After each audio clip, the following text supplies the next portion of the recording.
તો કલોલમાં વધુ એક વાહન કેનાલમાં ખાબકવાની ઘટના. કલોલના રાચરડા ઉનાલીથી ધોળકા તરફ જતી નર્મદા કેનાલમાં એક ટર્બો ખાબકતા ડ્રાઈવરનું મોત થયું છે. મળતી માહિતી મુજબ ડ્રાઈવરે ટર્બો ટ્રકનો કાબુ ગુમાવતા કેનાલમાં ખાબક્યા હતા. મૃતક કલોલના ટ્રક માલિકને ત્યાં નોકરી કરતો હતો. સમગ્ર મામલે સાતેજ પોલીસે અકસ્માતનો ગુનો નોંધીને તપાસ હાથ ધરી છે.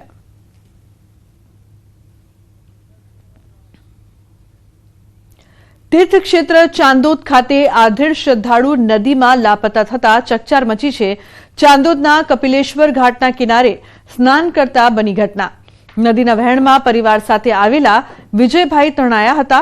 નાવડી ચાલકોએ બચાવવાનો પ્રયાસ કર્યો, પરંતુ વહેણ વધારે હોવાથી સફળતા ન મળી.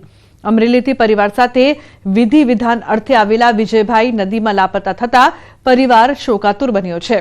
હાલ સ્થાનિક તરવૈયા અને હોડીઓ દ્વારા શોધખોળ કરવામાં આવી રહી છે.